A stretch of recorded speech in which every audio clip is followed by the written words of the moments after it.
الحمد لله نحمده ونستعينه ونستغفره ونؤمن به ونتوكل عليه ونعوذ بالله من شرور أنفسنا ومن سيئات أعمالنا من يهده الله فلا مضل له ومن يضلله فلا هادي له ونشهد أن لا إله إلا الله وحده لا شريك له وأشهد أن محمدا عبد الله ورسوله صلى الله عليه وسلم الذي أرسل بالحق بشيرا ونذيرا وداعيا إلى الله بإذنه وسراجا وقمرا منيرا أما بعد فقد قال الله تبارك وتعالى في كلامه المجيد وفي فرقان الحميد একটা জবান বন্ধ রাখবেন না, জবানটা দিয়ে ভালোবাসা বই আল্লাহর প্রতি ভালোবাসা নিয়ে আমার সঙ্গে পড়েন আউযু বিল্লাহি মিনাশ শাইতানির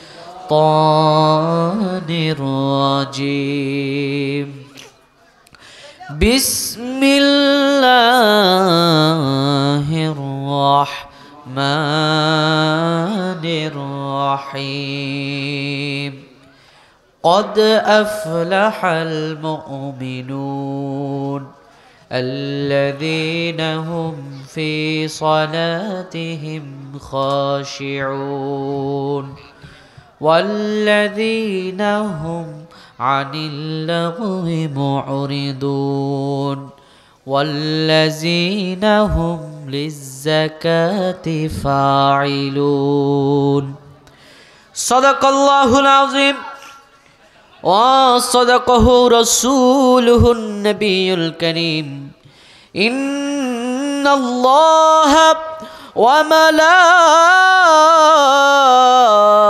وملائكته يصلون على النبي يا أيها الذين آمنوا صلوا عليه وسلموا تسليما সকলে দরুদ ইব্রাহিম আমার সঙ্গে আওয়াজ দিয়ে পড়েন আল্লাহুম্মা সাল্লি আলা মুহাম্মাদ ওয়া আলা আলি মুহাম্মাদ কামা সাল্লাইতা আলা ইব্রাহিম ওয়া আলা আলি ইব্রাহিম ইন্নাকা হামিদুম মাজিদ আল্লাহুম্মা বারিক আলা মুহাম্মাদ ওয়া আলা আলি মুহাম্মাদ কামা বারাকতা আলা ইব্রাহিম وعلى آل إبراهيم إنك حميد مجيد রাসূল সাল্লাল্লাহু আলাইহি ওয়াসাল্লাম বসে আছেন। একজন সাহাবী রাসূলুল্লাহর কাছে আসলেন। বিশ্বনবী মুহাম্মদুর রাসূলুল্লাহ তাকে ডেকে বললেন, ভাই বক্সের সাউন্ডটা একটু বাড়ায় দেন, আমার দিক না হয় করে দেন, আমি একটু শুনি। রাসূলুল্লাহ সাল্লাল্লাহু আলাইহি ওয়াসাল্লাম ডেকে বললেন, সাহাবী শোনো, আফদলুয যিকরি লা ইলাহা ইল্লাল্লাহ ওয়া আফদলুদ দুআই আলহামদুলিল্লাহ। বিশ্বনবী মুহাম্মদুর রাসূলুল্লাহ সাল্লাল্লাহু আলাইহি সাল্লাম ডেকে বললেন, সাহাবীরে, আফদলুয যিকির, যত পৃথিবীর বুকে জিকির আছে সব জিকিরের চাইতে শ্রেষ্ঠতম জিকির হলো লা ইলাহা ইল্লাল্লাহ। আফদলুদ দুআ, যত পৃথিবীতে দোয়া আছে সব দোয়ার চাইতে আফদলুদ দোয়া, সবচাইতে শ্রেষ্ঠ দোয়া হলো আলহামদুলিল্লাহ। আল্লাহু আকবার। কতটুকু ফজিলত কি জানেন? রাসূলুল্লাহ সাল্লাল্লাহু আলাইহি ওয়াসাল্লাম বলেন, দুইটা যদি একটা দাড়ি পাল্লা নেওয়া হয়, এক পাল্লায় যদি 7 আসমান 7 জমিন দিয়ে দেওয়া হয়, আর অপর পাশের পাল্লায় যদি কালিমা তয়্যিবা লা ইলাহা ইল্লাল্লাহ দেয়া যায়, তবে 7 আসমান 7 জমিন থেকে কালিমা তয়্যিবা লা ইলাহা ইল্লাল্লাহর ওজন হবে বেশি। লা ইলাহা ইল্লাল্লাহর ওজন হবে। আমি তো বলি লা ইলাহা ইল্লাল্লাহ এটি কোনো কালিমাই নয়, এটি হলো প্রত্যেকটা মুসলমানের চেতনার নাম। কেমনে? লা ইলাহা ইল্লাল্লাহ এর অর্থ আল্লাহ ছাড়া মাবুদ নাই, এইটুকুতেই সীমাবদ্ধ নয়। লা ইলাহা ইল্লাল্লাহর মিনিংস হলো আল্লাহ ছাড়া আমরা কারো কাছে মাথা নত করব না। লা ইলাহা ইল্লাল্লাহর মিনিংস হলো আল্লাহ ছাড়া আমরা কারো দাসত্ব করব না। লা ইলাহা ইল্লাল্লাহর মিনিংস হলো আল্লাহর দেয়া তন্ত্র মন্ত্র ছাড়া অন্য কোনো আমরা কোনো ব্যবস্থাকে গ্রহণ করব না। ঠিক কিনা? তো সে লা ইলাহা ইল্লাল্লাহর জিকির করতে রাজি আছেন তো সবাই? কে কে রাজি আছেন? দু হাত উঁচু করে আল্লাহর দেখান। হাত উঁচু করছেন? আপনাদেরকে কোনো ক্লান্তি লাগতেছে? কোনো ঘুম নাই? মাহফিল কতক্ষণ চলবে? হ্যাঁ, ফজরে কাইত মাহফিল চলবে সারা রাত, আর ফজরে আমরা থাকবো কাইত, নাকি? মাহফিল আমরা অল্প সময় হাত নাম আল্লাহ, আমি এত দূর থেকে আসছি, 350 কিলোর উপরে আমি দৌড়ে আসছি। আমি যদি ক্লান্ত না হই, আপনার হাত উঠান, আল্লাহ দেখতেছে না? আপনাদের জোর আছে নি? ঘুম আছে নাই তো? তাহলে আমি তাকবীর দিচ্ছি, তাকবীরে রিপিট করতে হবে। দেখবো বান্দরবনের মানুষের, আলী কদমের মানুষের কতটুকু ইমানের পাওয়ার আছে। তাহলে আমি তাকবীর দিচ্ছি, লিল্লাহে তাকবীর। আল্লাহ, বান্দরবন মানুষের আওয়াজ এত কম নাকি? গলাটা একটু নাড়াচাড়া দেন, গলা পরিষ্কার হয়েছে? তাহলে তাকবীর দেন, লিল্লাহে তাকবীর। হলো না? তারও জোরে, লিল্লাহে তাকবীর।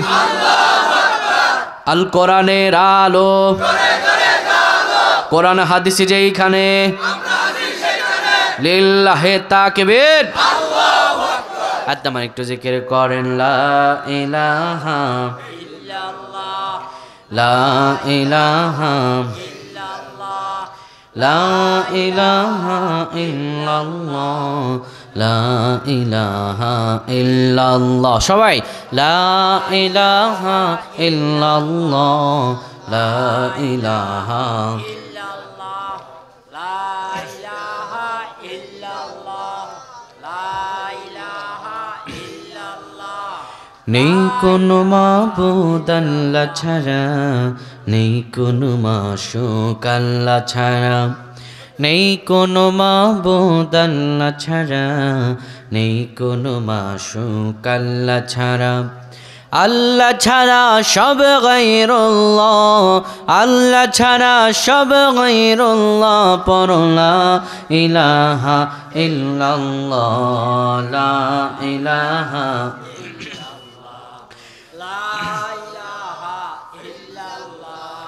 লা ইলাহা ইল্লাল্লাহু মুহাম্মাদুর রাসূলুল্লাহ সাল্লাল্লাহু আলাইহি ওয়াসাল্লাম। আলীকদম উপজেলার অন্তর্গত সোনাইছড়ি ইউনিয়ন 5 নং ওয়ার্ড অধস্থ সোনাইছড়ি ছাত্র ও যুব হিফজুল কোরআন সংগঠনের হিলফুল ফুজুল সংগঠনের 3য় বার্ষিক তাফসীরুল কোরআন মাহফিল। আজকের মাহফিলের সম্মানিত সভাপতি, উপস্থিত ওলামায়ে কেরাম, আমার পরে চমৎকারভাবে কথা বলবেন আমার শ্রদ্ধাভাজন বড় ভাই, আন্তর্জাতিক খ্যাতিসম্পন্ন মুফাসসির কোরআন হযরতুল আল্লাম হযরত মাওলানা ডক্টর মুফতি রফিকুল ইসলাম সিরাজ সাহেব হাফিজাহুল্লাহু ওয়া রাআ বারাকাল্লাহু ফি হায়াতি। আমিন। আমার পূর্বে চমৎকারভাবে কথা বলছিলেন আপনাদের এই চট্টলার স্বনামধন্য আলেমীদ্বীন মাওলানা আহমেদ বিন আব্দুস সালাম। আরও কথা বলেছেন বিশেষ বক্তাবৃন্দ, উপস্থিত ওলামায়ে কেরাম, বিভিন্ন দলের রাজনৈতিক নেতৃবৃন্দ এবং আইন শৃঙ্খলা বাহিনী, আমার সামনে উপবিষ্ট আমার প্রীতিতুল্য মুরব্বী বাবারা, ওলামায়ে কেরাম, তলাবা ইজ্জম, পর্দার অঞ্চলের মা ও বোনেরা, রাস্তাঘাটে, দোকানপাটে, চা স্টলে যে যেখান থেকে বসছেন, প্রত্যেককে আমার অন্তরের অন্তঃস্থল থেকে আবারও সালাম দিচ্ছি। আসসালামু আলাইকুম রহমতুল্লাহি ওয়া বারাকাতুহু। ওয়ালাইকুম সালাম রাহমাতুল্লাহি ওয়া বারাকাতুহু। মহান রব্ব করিমের দরবারে আমরা প্রশংসা জ্ঞাপন করছি। আজ 29শে ডিসেম্বর রোজ রবিবার। বরকতময় দিন শেষে অন্ধকারের চাদর যখন পৃথিবীকে ঢেকে দিয়েছে, জানান দিয়েছে রাত হয়ে গিয়েছে। শিশুরা যখন মায়ের কোলে, বড়রাও যখন খেলাধুলা ছেড়ে দিয়ে আপন গৃহে অবস্থান করছে, ঠিক সেই সময় যখন অলস্যভাবে পিঠটা একটু বিছানায় লাগাতে মন যায়, ঠিক সেই সময় অলসতাকে কাটিয়ে আল্লাহ সুবহানাহু ওয়া তাআলার এই কোরআনে মাজলিসে আসার যে তৌফিকটুকুন যে রব্বে করিম দান করলেন, সে মহান রব্বুল ইজ্জতের দরবারে হৃদয়ের সবটুকুন ভালোবাসা উজাড় করে কালিমাতুশ শুকুর আদায় পড়ছি আলহামদুলিল্লাহ। আমরা আল্লাহ তাআলার প্রশংসা জ্ঞাপন করছি যে রব্বুল আলামিন আমাদেরকে কুল কায়নাতের নবী, বিশ্ব মানবতার মুক্তির দূত, কুল কায়নাতের নবী হুজুর আকরাম হযরত মুহাম্মদ মুস্তাফা সাল্লাল্লাহু আলাইহি ওয়াসাল্লামের উম্মত হিসাবে এই পৃথিবীতে প্রেরণ করেছেন। এজন্য আবারও শুকরগুজার পড়ছি আলহামদুলিল্লাহ। আল্লাহর প্রশংসা গলা ছেড়ে ভালোবাসাময় কণ্ঠে পড়ছি রব্বানা লাকাল হামদ হামদান কাসীরান তাইয়িবান মুবারাকান ফি। প্রশংসা করলাম কার? সব সময় প্রশংসা করব কার? বিপদে পড়লে প্রশংসা করব কার? সুখে থাকলে প্রশংসা করব কার? দুঃখে থাকলে প্রশংসা করব কার? মানুষের ক্ষতি করার সময় প্রশংসা করব কার? আস্তাগফিরুল্লাহ। মানুষের ক্ষতি করা যাবে? তাহলে কেমনে বললেন মানুষের ক্ষতির সময় আল্লাহর প্রশংসা করা লাগবে? জোশের বসে হুশ হারালে চলবে না। জোশের বসে হুশ হারিয়েছি বিদায় আর কাফের মুশরিকরা আমাদের মাথার উপরে চড়ে বসেছে। সুতরাং জোশের বসে হুশ হারালে চলবে। সম্মানিত ভাইরা, আমি আপনাদের সামনে পবিত্র কোরআনুল কারীমের 23 নম্বর সূরাতুল মুমিনুন থেকে কিছু আয়াতে কারিমা তেলাওয়াত করেছি। আমি 10টি আয়াত সংক্ষিপ্ত সময়ে প্রত্যেকটা আয়াতের ব্যাখ্যা করব ইনশাআল্লাহ। এবং এই আয়াত দয় এই সূরার কিছু অংশ না বললে নয়। পবিত্র কোরআনুল কারীমে কয়টি সূরা আছে কোন থেকে? মাশাআল্লাহ, সবাই তো কইতে পারলেন না। কয়টা? 114টা। পবিত্র কোরআনুল কারীমে আল্লাহ সুবহানাহু ওয়া তাআলা সূরাগুলো নাযিল করেছেন, দুই ভাগে বিভক্ত করেছেন। কোন সূরা হলো মাক্কি, কোন সূরা হলো মাদানী। আবার নবীজির জীবনের দুইটা পর্ব, একটা হলো মাক্কি জীবন আর একটা হলো মাদানী জীবন। সকল আম্বিয়ায়ে কেরাম যত আছে, আমরা তো স্বাভাবিকভাবে একটা কথা বলি 1 লক্ষ মতান্তরে 2,24,000 পয়গম্বর বলি না, এগুলো এটা বলা ঠিক নয়। কেন জানেন? আকীদার ক্ষেত্রে যে কোনো একটা হওয়া উচিত। এই কথা বলবেন অসংখ্য নবী ও রাসূল আল্লাহ পাঠিয়েছেন। তো অসংখ্য নবী এবং রাসূল আল্লাহ এই পৃথিবীতে পাঠালেন। সব নবীগণের জন্য একটা নির্দিষ্ট জায়গা লাগতো, ওই জায়গায় গেলে আল্লাহ ওহী দিতেন। একটা ঘটনা আছে মূসা আলাইহিস সালামের, তিনি তুর পর্বতে না গেলে আল্লাহ তাআলা ওহী দিতেন না। তো তুর পর্বতে ওহী সাধন করতে গেছেন, এদিকে এসে দেখেন তার গোত্রের, তার জাতির সব লোকেরা গরু গোমূত্র পূজারী হয়ে গেছে। কথা বুঝতে পেরেছেন? অর্থাৎ প্রত্যেক নবীকে একটা নির্দিষ্ট জায়গায় যাওয়া লাগতো। কিন্তু আমার রাসূলুল্লাহর ক্ষেত্রে কি তেমন? আমার রাসূলুল্লাহর সিরাতের কত মূল্য, আমার রাসূলুল্লাহর শান কতটা বেশি, কোরআনের এই সূরাগুলোর পার্থক্যগুলো দেখলে বুঝে যাবেন। প্রত্যেক নবীগণকে একটা নির্দিষ্ট জায়গায় যাওয়া লাগতো। সে নির্দিষ্ট জায়গায় না গেলে পরে আল্লাহ তাআলা তাকে ওহী দিতেন না। কিন্তু আমার রাসূলুল্লাহকে আল্লাহ কতটুকু সম্মান দিলেন। আমার রাসূলুল্লাহ মক্কায়, আমার আল্লাহ সূরাও নাজিল করেন মক্কায়। আল্লাহু আকবার। আমার রাসূলুল্লাহ মদিনায়, আমার আল্লাহ সূরা নাজিল করেন মদিনায়। দাম কম না বেশি? ওয়ারাফা'না লাকা যিকরাক, যার সম্মানকে, যার মর্যাদাকে আল্লাহ তাআলা সুউচ্চ করেছেন। আল্লাহু আকবার। এই সূরা মুমিনুন এটি হচ্ছে মাক্কি সূরা। এটি কি সূরা? কথা কয় না, মুখস্থ করে নেন। আজকে ওয়াজ করলাম, কোন সূরা থেকে ওয়াজ করলাম বাসায় গিয়ে বলতে পারলেন না। এখানে ওয়াজ করলাম, বাসায় গিয়ে ঘুমালেন, কিছু মনে থাকলো না। এই ওয়াজ শুনে কোনো লাভ আছে ভাই? কথা কয় না, লাভ আছে? অন্তত রেসপন্স করেন। আপনি আজকে তাফসিরুল কোরআন মাহফিল থেকে কানগুলো খরগোশের কানের মতো খাড়া করে যদি শুনে যেতে পারেন, ফজিলত কি? যদি আপনি আজকের মাহফিল সুন্দরভাবে শুনে এখান থেকে বিদায় নেন, আজকের এই তাফসির শুনে আপনি বিদায় নিলে 500 রাকাত নফল নামাজ পড়লে যে সওয়াব হবে, আল্লাহ তাআলা তাফসির ভালোভাবে শুনে বাড়ি যাওয়ার কারণে সেই সওয়াব আপনার আমলনামায় দিয়ে দেবেন। সুবহানাল্লাহ। তাইলে তো ফজিলত কম না বেশি? শুনতে হবে, বলতে হবে, শিখতে হবে। আমরা দার্সের মতো করে বলবো। দার্স, শিক্ষক যখন শিখায়, ছাত্র না বললে কি শিক্ষক শেখাতে পারবে? তাহলে আপনারা কিছু সময়ের জন্য আমার মুরব্বী হলো, আপনারা আমার ছাত্র, আমি যা বলবো আমাকে উত্তর দিতে হবে ইনশাআল্লাহ। এই সূরা নাজিল হয়েছে মক্কায়। সূরা নাজিল হয়েছে কোথায়? মক্কায়। এই সূরা নাজিলের সময় কখন? যখন রাসূলুল্লাহ সাল্লাল্লাহু আলাইহি ওয়াসাল্লাম ও মুসলমান সাহাবীদের উপরে তখনও কাফেরদের তীব্র অত্যাচার শুরু হয়নি। মক্কায় থাকা অবস্থার মাঝামাঝি সময় নাজিলকৃত সূরা। মাঝামাঝি সময় এই সূরাটা নাজিল হয়েছে, ঠিক মাঝামাঝি সময়। রাসূলুল্লাহ সাল্লাল্লাহু আলাইহি ওয়াসাল্লাম বসে আছেন, নবীজির উপর সূরাগুলো নাজিল হতো কেমন করে? বিশ্ব নবীর উপর যখন সূরা নাজিল হতো, ওহী নাজিল হতো, কখনো কখনো নবীজি ঘেমে যেতেন, কখনো কখনো মৌমাছির আওয়াজ হতো। এই সূরা নাজিলের মধ্যবর্তী দিয়েও ঠিক একই ঘটনা ঘটল। সাহাবায়ে কেরাম নিয়ে বসে আছেন তিনি, হঠাৎ করে একসাথে মৌমাছির চাক যখন আকাশ দিয়ে একদিকে ছুটে, আওয়াজ কম না বেশি? সে আওয়াজের একটা আওয়াজ শোনা গেল। রাসূলুল্লাহ সাল্লাল্লাহু আলাইহি ওয়াসাল্লাম সে আওয়াজ শুনতে পেলেন। বিশ্বনবী মুহাম্মদুর রাসূলুল্লাহর একজন সাহাবীও শুনতে পেলেন। রাসূলুল্লাহ এবার একটু তন্দ্রাচ্ছন্ন হলেন, তন্দ্রা থেকে উঠে সাহাবীদেরকে বলেন, ও সাহাবী, এই মাত্র আল্লাহ তাআলা আমার উপরে সূরাতুল মুমিনুনের 10টি আয়াত নাজিল করেছেন। কেউ যদি এই 10টি আয়াতের আমল করতে পারে, ফালা খাউফুন আলাইহিম ওয়ালা হুম ইয়াহজানুন, কোনো ভয় নাই, কোনো চিন্তার আশঙ্কা নাই। এই 10টি আয়াতের আমল যদি করতে পারে, আল্লাহর জান্নাত তার জন্য রেডি হয়ে যাবে।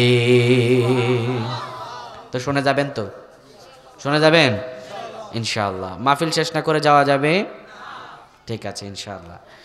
আজকে আমরা এই 10টি আয়াত শুনবো, যে 10টি আয়াতের ব্যাপারে রাসূল সাল্লাল্লাহু আলাইহি ওয়াসাল্লাম বলেছেন, কেউ যদি এই 10টি আয়াতের আমল করে ডাইরেক্ট জান্নাতে যাবে, ডাইরেক্ট জান্নাতে, মাঝখানে কোনো বাধা নাই। আল্লাহ তাআলা এবার মুমিনদের গুণাবলী বলছেন। তো জান্নাতে কি পাইকারি দরে সবাই যেতে পারবে? কথা কয় না। সবাই যেতে পারবে? 3টা জিনিস থাকা চাই। কয়টা? 3টা। কোয়ালিটি, কোয়ালিটি অর্জন করে কোয়ালিফাইড হওয়ার পরে তার থাকা উচিত কোয়ালিফিকেশন, সার্টিফিকেট, সনদপত্র থাকতে হবে। প্রথমে কোয়ালিটি অর্জন করতে হবে। এখন কোয়ালিটি কি তা আমরা জানবো। জানার পরে আমরা যদি মানতে পারি তাহলে আমরা কোয়ালিফাইড। এরপর আমাদের কোয়ালিফিকেশন থাকবে, আর সেটার যোগ্যতা ধরে আমরা জান্নাতে পৌঁছায় যাব। আল্লাহ তাআলা বলছেন, শোনো সে যোগ্যতা কি। রব্বুল আলামিন বলেন, قد أفلح المؤمنون।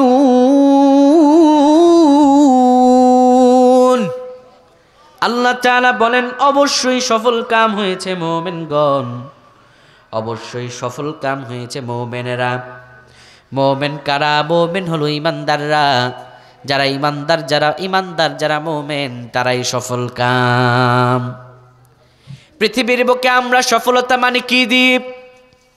স্বাভাবিকভাবে আপনি আমি, কারো যদি 10 তলা বাড়ি থাকে, কিংবা ক্ষমতা থাকে, কিংবা একটা ভালো চেয়ারে যদি কেউ বসে, কিংবা অনেক অডেল টাকা পয়সা থাকে, ইউরোপ আমেরিকায় যদি যেতে পারে, আমরা মনে করি সেই সফল, ঠিক কিনা? আবার পড়াশোনা যারা করে তারা মনে করে জিপিএ 5 পেলে তারাই সফল। আবার যারা বিভিন্ন চাকরি করে প্রমোশন পেতে পারলেই মনে করে তারাই সফল, ঠিক কিনা? কিন্তু একটা জিনিস বুঝে রাখবেন, আমরা মানুষ, আমরা সৃষ্টি, আমরা স্রষ্টা নয়। সৃষ্টি কখনো সফলতার মাপকাঠি মানদণ্ড বুঝতে পারে না। প্রকৃত সফলতা যিনি জানবেন আর জানাবেন, আওয়াজ দিয়ে বলেন তিনি কে? আমার আল্লাহ তাআলা বলেন, সফল কারা? পৃথিবীর বুকে কোনো সম্পদতা, কোনো সম্পদ, কোনো অট্টালিকা আর নিজের বরত্ব দিয়ে মানুষ সফলতা অর্জন করতে পারে না। সফলতা হয় ইমানে, সফলতা হয় কিসে? আমার আল্লাহ ভালো জানেন।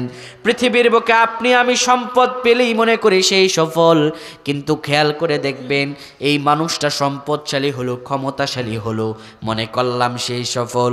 মরার পরে চোখটা বন্ধ হয়ে গেলে পরে সব সম্পত্তিও চলে যায়, আত্মীয় স্বজনও চলে যায়, ক্ষমতাও চলে যায়, সাথে সাথে 2 কাঁধের 2 ফেরেশতা পর্যন্ত তার থেকে বিদায় নিয়ে নেয়।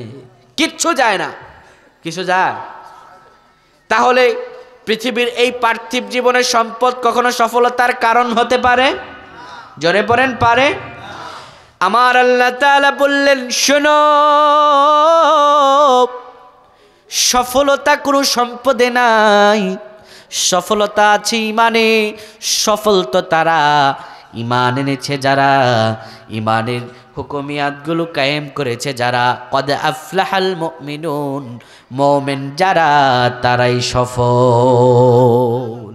এখানে আল্লাহ তাআলা মুমিন যারা তাদের কিছু কোয়ালিটি দিয়েছেন, আমরা এই কোয়ালিটি জানবো। কিন্তু এর ফাঁকে দিয়ে আল্লাহ তাআলা যাদেরকে সার্টিফিকেট করে দিয়েছেন, একদম সনদ দিয়ে দিয়েছেন, সেই মুমিনদের পরিচয় জেনে আসি। আল্লাহ তাআলা মুমিনদের পরিচয় পবিত্র কোরআনুল কারীমে বিভিন্ন জায়গায় দিয়েছেন, কিন্তু একটি জায়গায় স্পেশালি বলতে হয়। সূরাতুল আনফালের 2 নম্বর আয়াতে আল্লাহ তাআলা বলেন, মুমিন কারা তাদের পরিচয় শুনে নাও। যারা মুমিন, যারা সফল মুমিন কারা, আসলে মুমিন কারা শোনো। ইন্নামাল মুমিনুনা আল্লাযীনা ইযা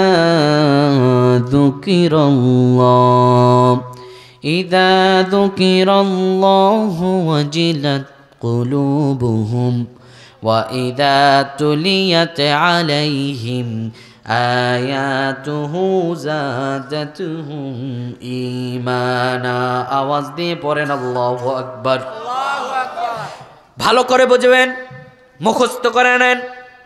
আল্লাহ তাআলা বলেন, ইন্নামাল মুমিনুনা আল্লাযীনা ইযা যুকিরাল্লাহ, নিশ্চয় আল্লাহর কাছে মুমিন তারা। পাইকারি দরে বললেই মুমিন হওয়া যায় না। পাইকারি দরে মুমিন হওয়া যায়? কথা কয় না, হওয়া যায় না। আল্লাহ বললেন তারা মুমিন না। কেমনে? উদাহরণ দেখাবো। সূরাতুল বাকারার 8 নম্বর আয়াতে আল্লাহ তাআলা বলেন, রাব্বুল আলামিন বলেন, মুমিন দাবি করলেই মুমিন হওয়া যায় না। বললাম আল্লাহ কেন মুমিন হওয়া যায় না? রব্বুল আলামিন বলেন, শোনো, মুমিন হওয়া যায় না। আল্লাহ তাআলা বলেন, ওয়া মিনান নাসি মান ইয়াকুলু আমান্না বিল্লাহি ওয়া বিল ইয়াউমিল আখির ওয়া মা হুম বিমুমিনিন। আওয়াজ দিয়ে পড়েন আল্লাহু আকবার। আল্লাহ তাআলা বলেন, মানুষের মধ্যে এমন কিছু লোক আছে, মান ইয়াকুলু, যারা বলে, আমান্না বিল্লাহি, আমরা আল্লাহর প্রতি ঈমান এনেছি। শুধু আল্লাহর প্রতি নয়, ওয়াবিল ইয়াউমিল আখির, আখিরাতের প্রতিও ঈমান এনেছি। কিন্তু আমার আল্লাহ বলেন, ওমা হুম বিমুমিনিন, কিন্তু এরা ঈমানদার নয়।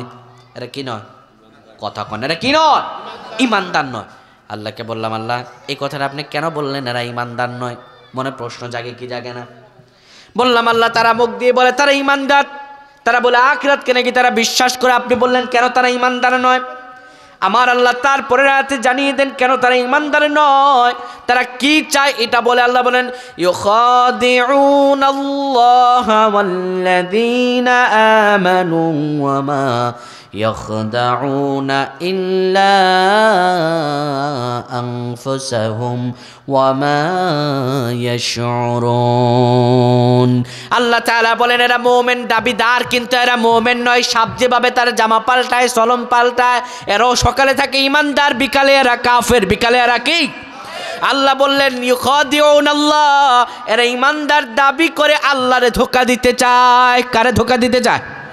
আল্লাহ বলেন, শুধু আমি আল্লাহরই ধোঁকা দিতে চাই না, ওয়াল্লাযীনা আমানু, যারা ঈমান এনেছে তাদেরকেও ধোঁকা দিতে চায়। দৃষ্টান্ত দেখিয়ে দেই কেমনে তারা ধোঁকা দেয়, একদম চোখে আঙুল দিয়ে দেখিয়ে দিই। 5ই আগস্টের আগে একটু প্রেক্ষাপট একটু নজর করে দেখেন। কিছু কিছু নেত্রীর ছেলেপেলেরা বলতো, কিছু কিছু নেত্রীর কর্মীরা বলতো, আমাদের নেত্রী এত ভালো, এত ভালো, ঘুম থেকে ওঠার পরে যায় নামাজ খোঁজে। কথা কয় না। আবার দেখে গেছে গণভবন যখন দখল করলো, সেখানে খাটের নিচে বড় বড় মদের বোতল পাওয়া যায়। কথা কয় না। এ কি মিথ্যা কথা নাকি? আবার তার দলের কর্মীরাই বলতো, আমরা 70 রাকাত তাহাজ্জুদ পড়ি। সকালে এসে মসজিদ বানাতো, সকালে এসে মসজিদ বানাতো, আর বিকালে মন্দিরে গিয়ে বলতো, মা দুর্গা এসেছে, তাই ফসল এবার ভালো হয়েছে। এমন মুনাফিক কি আপনারা দেখেন নাই নাকি? বিগত দিনে এই ধরনের মুনাফিক ছিল, আজও এই ধরনের মুনাফিক আছে, সামনেও থাকবে। আমার আল্লাহ বললেন, এরা পাইকারি দরের মুমিন, যারা ঈমানের ইমান বিক্রি করে খায়, যারা ইমানদার দাবি করিয়ে কিছু ফায়দা লুটাতে চায়, এরা কোনোদিনও মুমিন নয়, এরা মুমিন নয়, এরা আল্লাহকে ধোঁকা দিতে চায়। শুধু আল্লাহকেই ধোঁকা দিতে চায় না, আল্লাযীনা আমানু, যারা ঈমান এনেছে তাদেরকেও ধোঁকা দিতে চায়। আল্লাহ বললেন না না না, ওয়ামা ইয়াখদাউনা ইল্লা আনফুসাহুম, এই বোকারা বোঝে না, এরা ঈমানদার আর আল্লাহকে ধোঁকা দেয় না, এরা নিজেরাই নিজেদেরকে ধোঁকা দেয়। এরা কাকে ধোঁকা দেয়? কিন্তু এরা তো উপলব্ধি করতে পারে না, ওমা ইয়াশউরুন, তারা বুঝতেও পারে না, কিন্তু কোন দিক দিয়ে নিজের ধোঁকা দিয়ে কোন বিপদের মধ্যে ফেলিয়ে দিচ্ছে কিন্তু টেরও পায় না। আল্লাহকে বললাম, আল্লাহ পাইকারে ধরে মুমিন হলে তো মুমিন হওয়া যায় না, তো মাবুদ আপনি বলে দেন না মুমিন হতে গেলে কি কি গুণাবলী প্রয়োজন, একটু বলে দেন না। আল্লাহ তাআলা বলেন, শোনো, যারা সফল তারা মুমিন, আর যারা মুমিন তাদের কিছু গুণাবলী শোনো। ইন্নামাল মুমিনুনা আল্লাযীনা ইযা যুকিরাল্লাহ, মুমিনরা এমন হবে যখন তাদের সামনে আল্লাহর জিকির করা হবে, ওয়াজিলাত কুলুবুহুম, তখন তাদের হৃদয়টা কেঁপে কেঁপে কেঁপে কেঁপে উঠবে। আল্লাহু আকবার। মুমিনদের সামনে আল্লাহর জিকির করা হলে কি কাঁপবে? কথা কয় না। কলব কাঁপবে। কি কাঁপবে? কলব কাঁপবে। কলব কাঁপার মানে কি জানেন? কলব কাঁপার মানে হলো তার হৃদয়ে আল্লাহর ভয় উদ্রেক হবে, তার হৃদয়ে আল্লাহর ভয় উদ্রেক হবে, তার হৃদয়টা নরম হয়ে যাবে, তার ভিতরে আল্লাহর ভীতি এমনভাবে কাজ করবে, সে তখন আর কোনো খারাপ কাজে জড়াতে পারবে না, সে কোনো গুনার কাজে জড়াতে পারবে না। তাৎক্ষণিক যদি কোনো গুনাহের কাজেও জড়ায়, সেখান থেকে সে সঙ্গে সঙ্গে সেখান থেকে সে প্রত্যাবর্তন করবে। অর্থাৎ মুমিনদের হৃদয় কম্পন মানে হলো তাদের সামনে যখন আল্লাহ তাআলার জিকির করা হবে, আল্লাহ তাআলার নামগুলো বলা হবে, তাদের হৃদয়টা এত পরিমাণে কাঁপবে যে তারা আর সেই গুনাহের কাজের মধ্যে জড়িয়ে যেতে পারবে না। এটা হচ্ছে মুমিনদের গুণ। এক নম্বরে গুণাবলী, মুমিনদের সামনে যখন আল্লাহর জিকির করা হবে কলব কাঁপবে। কিন্তু স্বাভাবিকভাবে আমাদের সমাজে এক শ্রেণীর লোক আছে, তাদের সামনে আল্লাহর জিকির করা হলে পরে তাদের কলব কাঁপবে তো দূরে থাক, শরীর কাঁপনের ঠেলায় কখন যে লঙ্গি খুলে যায় সেইটাইরই খবর নাই। কি এমন লোক নাই? কেউ কেউ দেখা যায় জিকির করতে করতে বাঁশের আগায় উঠে যায়, আর কেউ কেউ দেখা যায় মাজারে মোজারে গিয়ে বিড়ি বেডালয় আনাছে। আপনাদের বান্দরবন না এগুলা? যাক, চট্টগ্রাম শহরে তো ভালো আছে এগুলা। যারা মাজারে গিয়ে জিকির আজগার করে, খাজা খাজা বলে দিন কাটে, এরা বাটপাট ছিটার বই, এরা অন্য কিছু নয়। এরা কি করে জানেন? খাজার নামে মাজার গড়ে দেখায় যারা খাজার শান, দিনে করে ভণ্ডামি আর রাত্রে মারে গাজায় টান।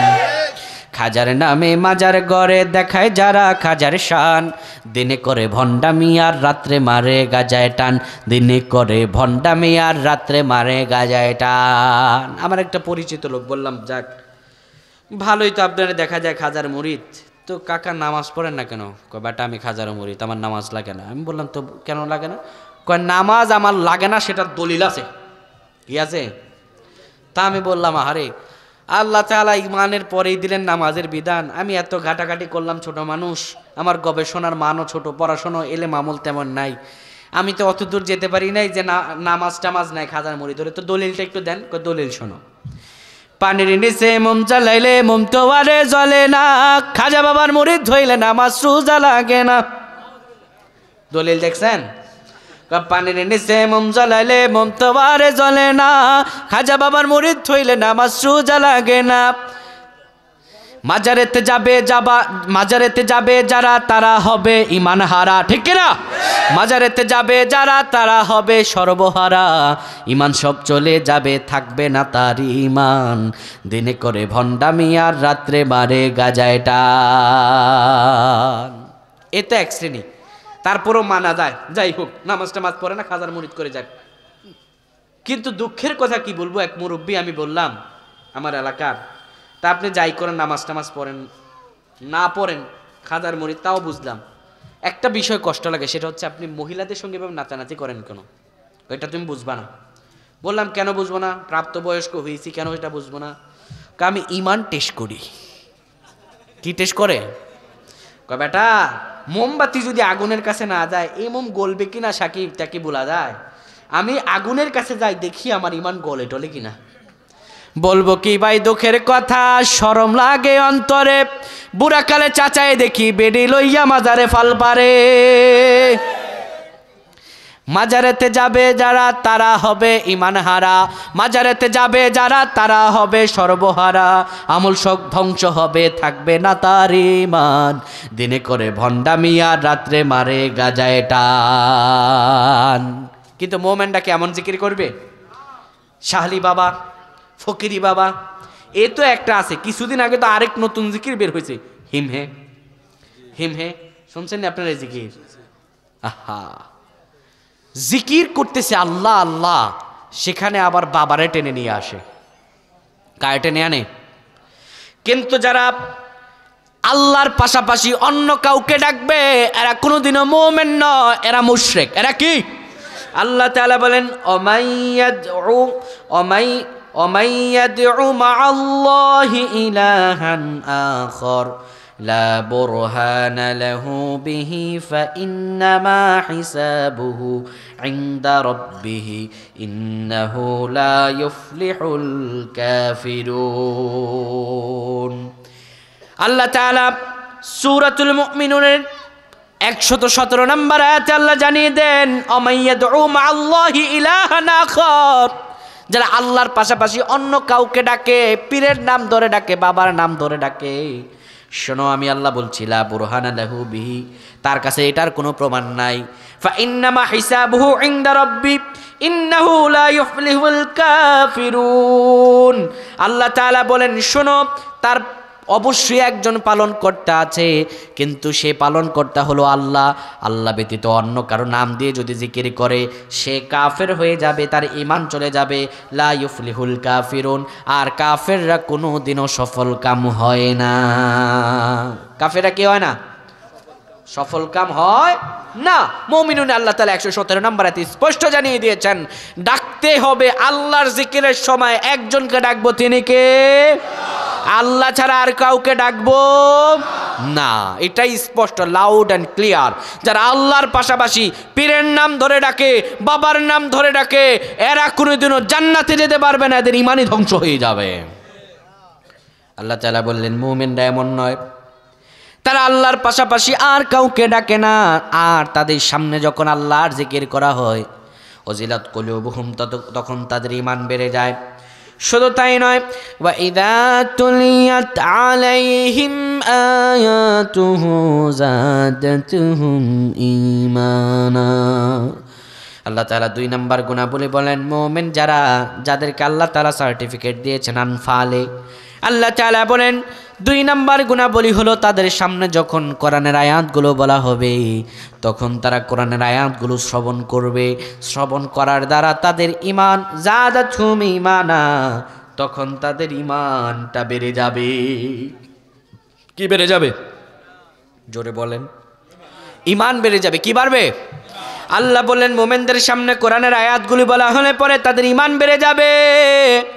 যারা মুমিন হবে তারা।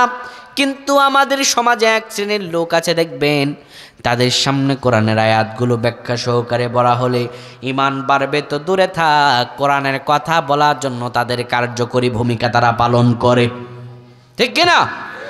তাদের কার্যকরী ভূমিকা তারা পালন করে। কোরআনের মাহফিলে তাদের নাম উপরে না দিলে এমনও মাহফিল আছে বিভিন্ন জেলায় বন্ধ করে দেয়। এমন কোলাঙ্গারের নাম শোনেন নাই? কথা কয় না। এই তো কিছুদিন আগে সবাই তারা যদি ইমানদার হতো, তাদের সামনে কোরআনের আয়াতগুলো বলা হলে পরে যদি তাদের ঈমান বাড়তো, তবে কোনোদিনও কোরআনের কথা বলার কারণে আলেমদেরকে মঞ্চের উপরে দাঁড়িয়ে কোনোদিনও আলেমদের মাইক কেড়ে নিতে পারতো না। কথা কয় না? তারা যদি ইমানদার হতো, কোনোদিনও শুধু কোরআনের কথা বলার কারণে আলেম ওলামাদেরকে কারাবরণ করাতে পারতো না। তারা যদি ইমানদার হতো, আজ যে এই তাফসিরুল কোরআন মাহফিল আপনারা দেখেন, আহারে তাফসিরুল কোরআন মাহফিল নামটা যখন দেখি একজনের নাম ভেসে ওঠে আল্লামা সাঈদী, যাকে যিনি 50টা বছর কোরআনের খেদমত করেছেন। যে আল্লামা সাঈদীর মধ্য দিয়েই মানুষ তাফসিরুল কোরআনকে এটার আসল নির্যাস বুঝেছে, সেই আল্লামা সাঈদীকে শুধু কোরআনের কথা বলার কারণে রাজাঘাট ট্যাগ দিতে পারতো না, নির্বিচারে ইনজেকশন পুশ দিয়ে তাকে হত্যা করতো না। শুধু কোরআনের কথা বলার কারণে আল্লামা মামুনুল হককে রিমান্ডে নেওয়া হয়েছে, শুধু কোরআনের কথা বলার কারণে বাবুনগরীকে কারাবরণ করতে হয়েছে, শুধু কোরআনের কথা বলার কারণে শাপলা চত্বরে আমার মুসলমান ভাইদেরকে শহীদ হতে হয়েছে। সুতরাং বোঝা যায় কোরআনের কথা সবার কাছে ভালো লাগবে না, ঠিক কি না? আল্লাহ বললেন মুমিনদের সামনে কোরআনের কথা বললে যাদা তুমি ইমান বেড়ে যাবে, আর কাফেরদের সামনে কোরআনের কথা বললে তারা কোরআনের কথা বন্ধ করতে চাইবে। কথা কয় না? কেমন করে হিসাব নেন? আল্লাহ তাআলা সূরাতুল হামিম সিজদায় জানিয়ে দেন, ওয়াকালাল্লাযীনা কাফারু লা তাসমাউ লিহাযাল কুরআনি ওয়ালগাউ ফীহি লাআল্লাকুম তাগলিবুন। কাফের মুশরিকরা রাসূলের যুগে যখন রাসূলুল্লাহ কোরআনের বাণীগুলো মানুষকে শোনাতেন, সাহাবীদেরকে শোনাতেন, তখন কাফের মুশরিকরা বলতো লা তাসমাউ লিহাযাল কুরআন, কোরআন শুনবা না। যদি তোমাদেরকে কোরআন শোনানো হয়, ওয়ালগাউ ফীহি লাআল্লাকুম তাগলিবুন, সেখানে বিশৃঙ্খলতা শুরু করে দিবা, অবশ্যই এর মাধ্যমে তোমরা বিজয় হতে পারবা। বলেন তো দেখি, কোরআনের বিরুদ্ধাচরণ করে আমার রাসূলুল্লাহকে কি তারা পরাজয় বরণ করাতে পেরেছিল? আজও তো পর্যন্ত নব্য আবু জাহালের বংশধররা যারাই কোরআনের কথাকে রোধ করতে আসবে, আল্লাহ তাদেরকে রোধ করে দেবেন, কোরআনের কথা কেউ বন্ধ করতে পারবে না। যারাই বন্ধ করতে আসবে এরা সফল হবে না। যারা কোরআনের কর্মী, আল্লাহ তাআলা তাদের বিজয় দান করবেন, ঠিক কিনা? সুতরাং সব জায়গায় দাদাগিরি দেখালে হবে না, সব জায়গায় দাদাগিরি চলে। কোরআনের বাণীগুলো যারা এত বছর ধরে বন্ধ করতে এসেছিল, ছোট্ট একটা ঘটনা বলি। বিশ্বনবী মুহাম্মদুর রাসূলুল্লাহ যখন কোরআনের বাণীগুলো পৌঁছাচ্ছেন, কাফের মুশরিকরা চিন্তা ভাবনা করল, এখন এতদিন মুহাম্মদ আমিন গোটা মক্কা নগরীতে ছড়াইছে, হজের সময় চলে আসছে, সব বিভিন্ন দেশ থেকে হাজিরা এসে এসে হজের ক্যাম্প করতেছে। সেই যোগে তখন আবু জাহাল, উতবা, সাহেবা দারুন নদীয়ায় বৈঠক করলো। আব্দুল্লাহর বেটা মোহাম্মদকে কোনোভাবেই ঠেকানো যায় না। ওয়ালিদ ইবনে মুগীরা সমবেত লোকজন তারা এখানে বৈঠক করলো। এখন একটা কাজ করা যায়। কি কাজ? মুহাম্মদ আমিন সম্পর্কে আমরা মানুষের কাছে কাছে মিথ্যাচার করব, বলবো এই আব্দুল্লাহর বেটা মোহাম্মদ নামে এক পাগল আছে, ওর কাছে ভুলেও যাওয়া যাবে না, ও জাদুকর, ও পাগল, ও কবি, ওর কাছে ভুলেও যাবেন না। এই কথা আমরা মানুষের কাছে কাছে গিয়ে বলবো, মানুষ ভয় পাবে, ভুলেও তার কাছে যাবে না। এটা কাফেররা চক্রান্ত করলো। তো হাজী সাহেবেরা দীর্ঘ পথ অতিক্রম করে এসেছে, ঘরের তাঁবুটা নিয়ে ঘুমিয়ে আছে। হঠাৎ করে রাতের একটা নখ। কি হয়েছে ভাই? আমরা মক্কার নেতা খেতা, তো কি দরকার? শোনেন, হজ করতে আসছেন, সুন্দরভাবে হজ করে চলে যাবেন, মাসে মার্কেট আছে, মার্কেট থেকে কিছু কিনে নিয়ে যাবেন। খবরদার, আমাদের এখানে একজন পাগল আছে, নাম হচ্ছে মোহাম্মদ। সে কিন্তু শুধু পাগলই নয়, সে হচ্ছে জাদুকর, সে পাগল মাতাল, তার কাছে ভুলেও যাবেন না, সে পাগল। এই করে সব তাবুতে বলে এসেছে। সকালবেলা যখন হইছে, মানুষ দেখবেন, যদি ধরেন একটা চিঠি, ভাই আপনার নাম কি? তোফায়েল আহমেদ সাহেব। তোফায়েল আহমেদ সাহেবের বাড়িতে এবার আপনি একটা চিঠি নিয়ে গেলেন, উপরে লেখা খাতার উপরে, ভুলেও চিঠিটি খুলবেন না, একদম গুরুত্বপূর্ণ স্পেশাল গোপন কথা তোফায়েল সাহেবের জন্য। বাড়িতে গিয়েছেন, তোফায়েল সাহেব বাড়িতে নাই। চিঠিটা যদি কোনো লোকের হাতে পড়ে, সে অবশ্যই খোলার জন্য উদ্রেক হবে। আর কোনো মতে যদি এটা তোফায়েল সাহেবের বউর হাতে পড়ে, মহিলা মানুষের হাতে পড়ে, তাহলে এই চিঠি আর খোলা বাচ্চারা যাবে, বলবে আমার জামাইকে এখন কি প্রেম প্রীতি শুরু করলো নাকি বড় বয়স, এই তো সন্দেহ করবে নাকি? তো যাই হোক, নিষিদ্ধ জিনিসের প্রতি মানুষের আকর্ষণ বেশি। সকাল হওয়ার পরে একজন আরেকজনের দিকে, ভাই কালকে রাতে তো কিছু লোক আসছিল, হ্যাঁ আমার কাছেও তো আসছিল, তো বলছে কি? বলছে মোহাম্মদ নামে একটা লোক আছে, এ নাকি পাগল, একা এ লোকের কাছে যেতেই নিষেধ করছে। আচ্ছা কিভাবে নিষেধ করছে? তো যেতে নিষেধ করছে। আচ্ছা একা একা গেলে না পাগলে ধরবে, আসো সবাই একসাথে যাই, তাহলে আর পাগলের ভয় কি? রাসূলুল্লাহ তাদের কাছে দাওয়াত দিতে গেলে অনেক সময় সাপেক্ষের ব্যাপার ছিল, কিন্তু কাফেররাই এটা আরো সহজ করে দিল, ঠিক কিনা? একা একা যেতে এখন দলবল নিয়ে যাচ্ছে। আমার রাসূলুল্লাহ তখন কোরআনের বাণীগুলো শোনাচ্ছেন। এবার ওই লোকেরা হাজিরা এসে দূর থেকে দাঁড়িয়ে শুনতেছে, কি মধুর বাণী, রাসূলুল্লাহ কোরআনের কথাগুলো বলছেন। রাসূলুল্লাহ কোরআনের বাণীগুলো সাহাবীদেরকে তখন শোনাচ্ছেন, আর হাজিরা দূরে আড়ালে এসে কান পেতে শুনতে লাগলো, এত সুন্দর বাণী, এত সুন্দর কথোপকথন, এত সুন্দর রবের পরিচয়। এবার তাদের মাথা ঘুরে গেল। তারা এবার বলতে লাগলো, রাতের বেলা যারা আমাদেরকে এই লোককে পাগল বলেছে, এই লোক তো পাগল নয়, তারাই পাগল, ঠিক কিনা? কিছুদিন আগের প্রেক্ষাপট, এই ঘটনাটা এই জন্য বললাম, আলেমদের থেকে আমাদেরকে দূরে রাখার জন্য আলেমদেরকে বলা হতো রাজাকার, বলা হয় নাই। আলেমদেরকে রাজাকার, চরিত্রহীন, তাদের চরিত্র কালিমা লেপন করে জেলের মধ্যে যত বন্দি করতে চেয়েছে, শেষেই দেখা গেল যেই রাজাকার নাম ধরে আলেমদেরকে বিচ্ছিন্ন করতে চেয়েছিল, গোটা বাংলার জনতা আওয়াজ করে বলে দিল তুমি কে আমি কে, আমি রাজাকার, ঠিক কিনা? সেই যুগে কাফেররা বলতো রাসূলুল্লাহ পাগল, আজ তার ডাইভার্ট হয়ে এসেছে রাজাকার। নাম সামনে আর কত নাম যে আসে আল্লাহই ভালো জানে, ঠিক কিনা? মোমেনটা কোনোদিন কোরআনে বাধা দিবে? বলেন বলেন, বাধা দিবে? মোমেনদের তো ঈমান বেড়ে যাবে, কিন্তু কোরআনের কথাগুলোর মধ্যে যারা প্রতিবন্ধকতা সৃষ্টি করতে চায় এরা কশিনকালেও মোমেন হতে পারে। আল্লাহ তাআলা বলেন মোমেন তো তারাই যাদের সামনে আল্লাহর জিকির করা হলে পরে কলব কাঁপে। 2 নাম্বার গুণাবলী হলো তাদের সামনে কোরআন আয়াতগুলো বলা হলে ঈমান বেড়ে যায়। 3 নাম্বার আল্লাহ বলেন ওয়া আলা রাব্বিহিম ইয়াতাওয়াক্কালুন, মোমেন তো তারাই যাদের সামনে আল্লাহর কোরআনের কথাগুলো বলা হলে ঈমান এত বাড়ে যে তারা আল্লাহর উপর নির্ভরশীল হয়ে যায়, আল্লাহর উপর নির্ভরশীল হয়ে যায়। নির্ভরশীল মানে কি জানেন? তাওয়াক্কালুন, আল্লাহর উপর নির্ভরশীল। সেটা কিভাবে? একটা উদাহরণ দেখে, ছোট্ট বাচ্চা দেখবেন যে বাচ্চাটার বয়স 9 থেকে 10 মাস কিংবা 1 বছর 2-3 মাস, এই বাচ্চাটারে কোলে নিয়ে মাঝে মাঝে দেখবেন বাচ্চাটারে কোল থেকে উপরে ফেলেন যত, বাচ্চাটা হাসে তত, ঠিক কিনা? বাবা যখন সন্তানকে নিয়ে কোলের থেকে একটু উপরে ফেলে সন্তান হাসে। বাচ্চাটা এত বিপদের মুহূর্তে হাসে কেন জানেন? কারণ তার বিশ্বাস আছে আমার বাপ নিজে ব্যথা পাবে কিন্তু আমার ছেড়ে দিবে না, ঠিক কিনা? তো মোমেনরা ঠিক একই বিশ্বাসে বিশ্বাসী। তাদের ঈমান যখন বেড়ে যায়, কোন নেতা আর কোন খেতা কারো দিকে তাকানোর সময় নাই।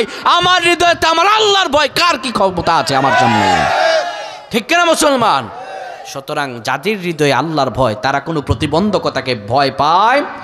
যাদের হৃদয়ে আছে আল্লাহর ভয় তারা কবু পথ ভুলে যায় না। আল্লাহর প্রেম ছাড়া এ দুনিয়ায় কারো কাছে কোনো কিছু চায় না, কারো কাছে কোনো কিছু চায় না। রাতের আধারে যারা সিজদাতে রয়, 2 চোখের শ্রুতি নদী যেন বয়।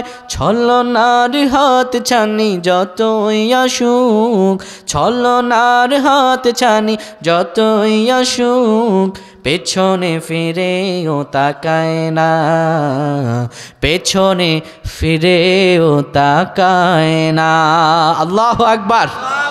যারা মুমিন, যারা আল্লাহর উপর তাওয়াক্কুল করে তাদের হৃদয়ে আল্লাহর ভয় থাকে।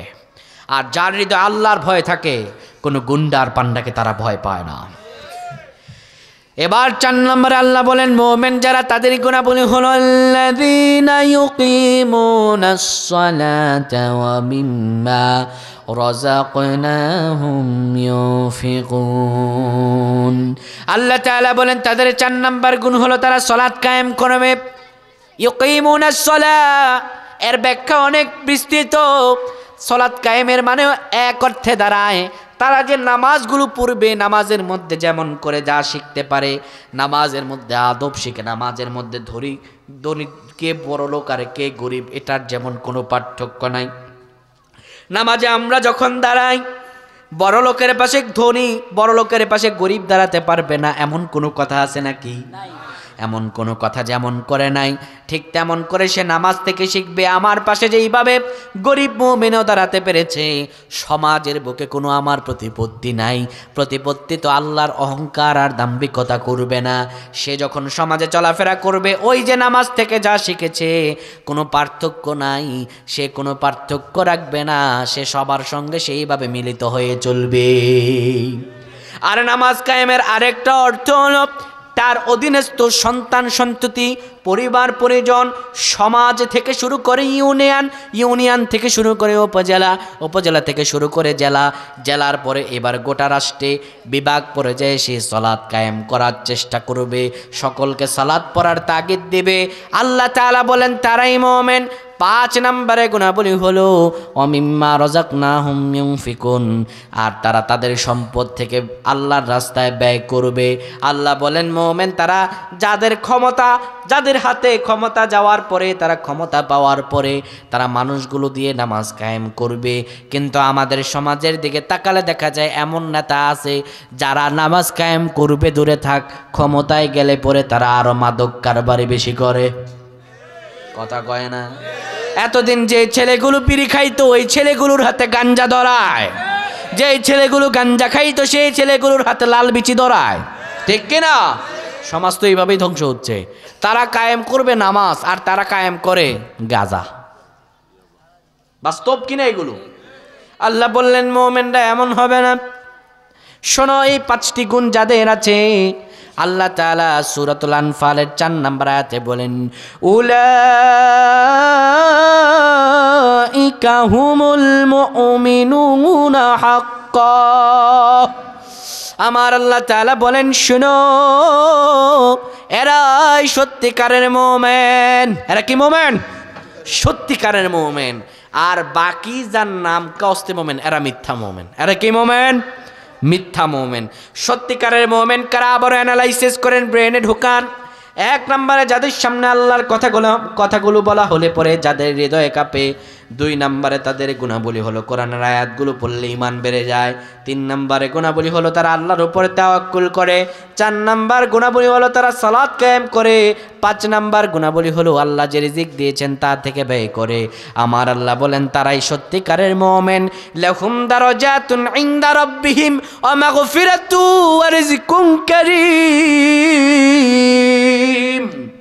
আমার আল্লাহ বলেন লাহুম দারাজাতুন ইনদা রাব্বিহিম, তাদের জন্য তাদের প্রতিপালকের পক্ষ থেকে রয়েছে, আল্লাহর পক্ষ থেকে একটি দারাজাত, একটি সম্মানের চেয়ার। সেই সম্মানের চেয়ারটা কেমন? যাদের মধ্যে 5টি গুণাবলী থাকবে। কিয়ামতের ময়দানে যখন সূর্যটা মাথার কাছে চলে আসবে, মাথার মগজগুলো যখন টকবক টকবক করতে থাকবে, যাদের মাঝে 5টি গুণাবলী থাকবে, আল্লাহ তাআলা আরশে আজিমের নিচে তার জন্য একটা সুন্দর সম্মানের চেয়ার ব্যবস্থা করে দিবে। আল্লাহ বলেন তার জন্য রয়েছে একটি সম্মানজনক রিজিক এবং আল্লাহর পক্ষ থেকে অগণিত ক্ষমা ও রহমত। আল্লাহু আকবার। তাহলে মুমিনটা কি? কইতে পারলেন না, এই ওয়াজ শেষ। মুমিনটা কি? সফল। মুমিনটা কি? মুমিনরা সফল। এখন আমরা সিম্পলি মুমিনদের সফলতা, মুমিনদের একটা পরিচয় পেয়েছি। এবার 2 নাম্বার যাব, চূড়ান্ত সফলতা কোথায় জানা দরকার আছে না নাই? অবশ্যই দরকার আছে প্রিয় ভাইরা। আমার সময় চলে গেছে অলরেডি। তা আমরা চূড়ান্ত সফলতা জেনে আমরা ওয়াজ ক্লোজ করে দেবো ইনশাআল্লাহ। তো চূড়ান্ত সফলতা কোথায় আসেন আমরা জানি। এবার চূড়ান্ত সফলতা জানতে হলে আমাদেরকে পড়তে হবে সূরাতুল আল ইমরানের 185 নম্বর আয়াত। আল্লাহ তাআলা বলেন কুল্লু নাফসিন যায়িকাতুল মাউত ওয়া ইন্নামা তুওয়াফাউনা উজুরাকুম ইয়াওমাল কিয়ামাহ فمن زحزح عن النار وأدخل الجنة فقد فاز وما الحياة الدنيا إلا متاع الغرور الله أكبر আল্লাহ তাআলা বলেন শোনো দুনিয়ার মানুষেরা, কুল্লু নাফসিন যায়িকাতুল মাউত, প্রত্যেক প্রাণীকে মৃত্যুর স্বাদ গ্রহণ করতে হবে। শোনো, এই আয়াতের এই অংশটা আপনাদেরকে বলেই বিশ্বাস করেন, আল্লাহর কসম করে বলে যাই।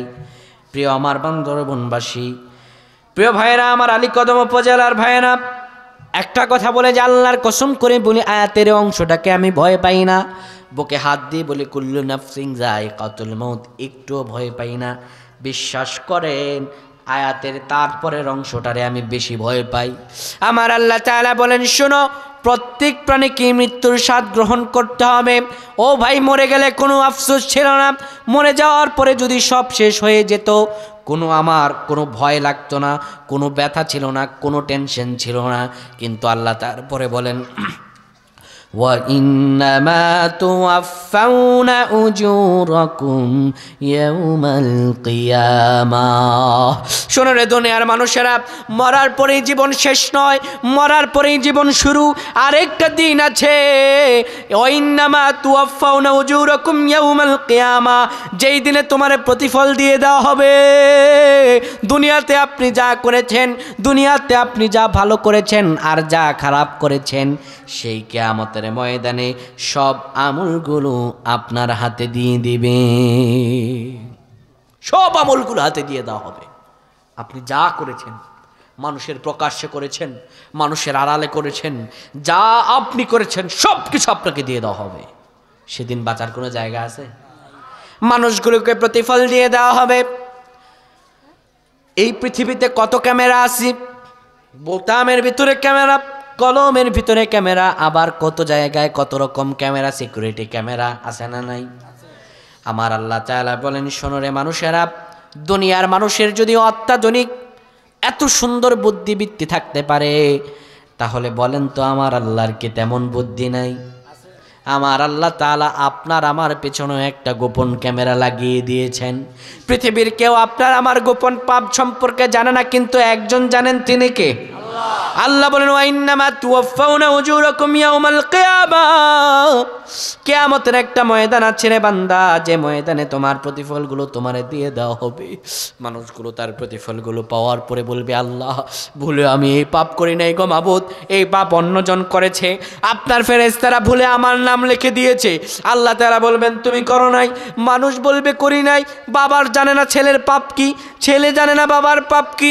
সন্তানের সামনে বাবার পাপ দেখাবে যখন, বাবার সামনে সন্তানের পাপ দেখাবে যখন, তখন অকপটে তারা বলবে, আল্লাহ এই পাপ আমি ভুলেও করি নাই, ভুল ক্রমে এগুলো লেখা হয়েছে।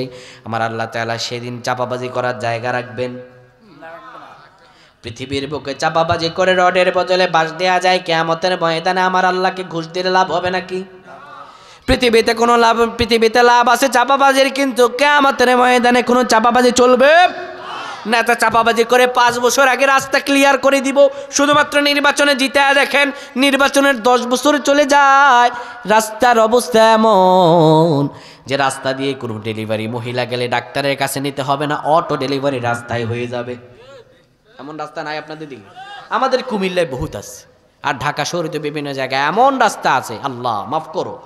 তো যাই হোক, কিয়ামতের ময়দানে চাপাবাজি চলবে।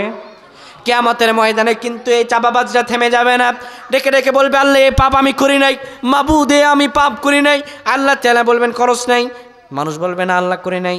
সেদিন আল্লাহ তাআলা বলবেন, আল ইয়াউমা নাখতিমু আলা আফওয়াহিহিম ওয়া তুকাল্লিমুনা আইদিহিম ওয়া তাশহাদু আরজুলুহুম বিমা কানু ইয়াকসিবুন। জোরে বলেন আল্লাহু আকবার।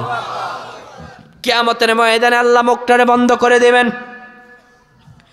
কেননা এই মুখ দিয়ে যত চাপাবাজি আছে আমরা তা করি। আল্লাহ তাআলা মুখটারে বন্ধ করে দেবেন। ওয়া তুকাল্লিমুনা আইদিহিম, হাতগুলো আল্লাহর সঙ্গে কথা বলবে। ওয়া তাশহাদু আরজুলুহুম, পাগুলো আল্লাহর সঙ্গে সাক্ষ্য দেবে। বিমা কানু ইয়াকসিবুন, যা আপনি পাপ করেছেন। ও ভাইরা, বৃদ্ধ বাবারা, কোথায় 500 আর 1000 টাকায় নিজের ইমান বিক্রি করে, কোন জায়গায় কোথায় সাক্ষ্য দিলেন, কোথায় নাম লেখালেন, কোন জায়গায় কি করলেন? আল্লাহর দিনকে বিজয় করতে চাইলেন না, সামান্য টাকার কারণে কোথায় ইমান বিক্রি করলেন। দুনিয়ার কোনো মানুষ না জানতে পারে আপনার গোপন সেই সাক্ষ্যদানকে আমার আল্লাহ জানেন না নাকি? জোরে বলেন, জানেন না নাকি? ও হাজী সাহেব, আপনি হজ করে এসে কার আইল কাটলেন, কার জমিতে আপনি আইল বানালেন? দুনিয়াতে জুলুম করবেন, কিন্তু কিয়ামতের ময়দানে জুলুম চলবে নাকি? ও যুবকেরা, তোমরা কারা, কোন জায়গায় কি করো? রাতের গভীরে তোমার মা বাবা দেখে না, কোন মেয়ের সঙ্গে আঙুল দিয়ে চ্যাটিং আর ফেটিংয়ে তুমি ব্যস্ত থাকো? কোথায় তুমি রাতের গভীরে কম্বল মুড়ি দিয়ে তুমি নেকেট ভিডিও দেখো, পৃথিবীর মা তোমার মা দেখতে না পারে, তোমার বাবা দেখতে না পারে, তুমি যতই অশ্লীলতা করো না কেন, আওয়াজ দিয়ে বলেন একজন দেখে, তিনি কে? আমার আল্লাহ তাআলা সব রেকর্ড করে দিয়েছেন রে যুবক। এই আঙুল দিয়ে তুমি কোথায় কি করো, কোথায় সার্চ করো, কোথায় কোন ভিডিও দেখো, যা কিছুই করো দুনিয়ার কেউ না দেখলেও আমার আল্লাহ কিন্তু দেখেন। তোমার কাদের দুই ফেরেশতা কিরামান কাতিবিনা ইয়ামালুনা মা তাফআলুন, যা কিছু করো সব কিছু লিপিবদ্ধ হয়। কিয়ামতের ময়দানে আমার আল্লাহ যেদিন এই সব কৃত কর্মগুলো দেখিয়ে দিবেন, সেদিন কোথায় যাবা? সেদিন মুখ দিয়ে শতবার বলার পরেও আমার আল্লাহ ক্ষমা করবে না। আমার আল্লাহ বলেন তুকাল্লিমুনা আইদিহিম, এই হাতগুলো আমার আল্লাহর সঙ্গে কথা বলবে। ওয়া তাশহাদু আরজুলুহুম, এই পাগুলো আমি আল্লাহকে সাক্ষ্য দিবে। রাতের গভীরে কোন কার বাড়িতে ডাকাতি করেছো, কার গাড়ি ঠেক দিয়ে টাকা নিয়েছো, কার সম্পদ লুণ্ঠন করেছো, কোথায় তুমি তোমার প্রতিপত্তি বিস্তার করতে চেয়েছো, পৃথিবীতে কেউ তোমার গোপন পাপ না জানুক, একজন জানে, তিনি কে? অবশ্যই আল্লাহ তাআলা জানেন, অবশ্যই আল্লাহ তাআলা জানেন।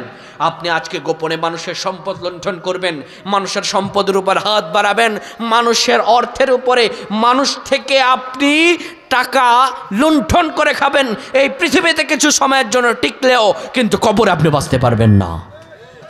বিশ্বাস করেন?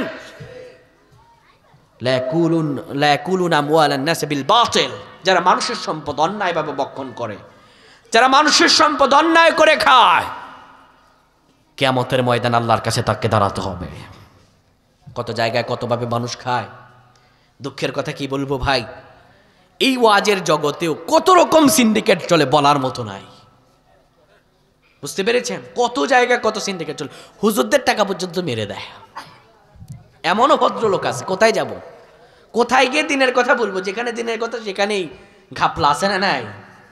আচ্ছা প্রিয় ভাইরা আমার, এই পৃথিবীতে আপনি বাঁচতে পারবেন, কিন্তু কিয়ামতের ময়দানে বাঁচা যাবে বিমা কানু ইয়াকসিবুন, যা আপনি করেছেন সব বলে দেবে, সব কিছু বলে দেবে। কিয়ামতের ময়দানে বাঁচা সম্ভব নয়। আল্লাহ বলেন ওয়া ইন্নামা তুওয়াফাউনা উজুরাকুম ইয়াউমাল কিয়ামাহ, কিয়ামতের ময়দানে যত তোমার কৃতকর্মের প্রতিফল সব তোমাকে দিয়ে দেওয়া হবে। এবার কৃতকর্মের প্রতিফল পাওয়ার পরে ফামান যুহজিহা আনিন নার ওয়া উদখিলাল জান্নাতা ফাকাদ ফাজ, কৃতকর্মের প্রতিফলগুলো পাওয়ার পরে এই আমলগুলো দিয়ে যে ব্যক্তি নিজের জাহান্নামের আগুন থেকে বাঁচাতে পারবে, এই আমলগুলো দিয়ে যে ব্যক্তি নিজের জান্নাত পর্যন্ত নিতে পারবে, আমার আল্লাহ বলেন ফাকাদ ফাজ, সেই সফল, সেই সফল। সে ছাড়া যারা আধুনিকতার নামে, যারা ইসলামকে মডিফাইড করতে যায়, যারা মডারেটর ইসলাম, যারা মুখ দিয়ে বলে একটা কিন্তু অন্তরে পোষে আরেকটা, যারা দুনিয়াতে সফলতা নিজেকে মনে করে, কিয়ামতের ময়দানে নিজের আমলগুলো দিয়ে জাহান্নাম থেকে বাঁচতে পারলে আর জান্নাতে যেতে পারলে সেটাই সফল। এই ছাড়া আর কোনো কিছুতে সফলতা নাই, আর কোনো কিছুতে সফলতা নাই। যা কিছু আপনি দেখতে পান সবগুলো বিফলতায় ভরপুর, ঠিক কিনা প্রিয় ভাইরা আমার? এটা আমরা জানলাম চূড়ান্ত সফলতা কোথায়। এবার বলেন তো মোমেনটা কি? জোরে জোরে জোরে, মোমেনটা কি? সফল। মোমেনটা সফল, মোমেন ছাড়া যত যারা আছে সব কি বিফল। প্রিয় ভাইরা আমার, আপনারা মাইক আনছেন, এমন কথা বলতেছি আমার গলায় এইটুকুই শেষ, 2 ঘন্টা ওয়াজ করলেও কিছু হয় না, কিন্তু মাইকের কন্ডিশন এমন আমি কথা বলতেই পারছি না। প্রিয় ভাইরা আমার, আমি আমার আলোচনা শেষ করে দিচ্ছি।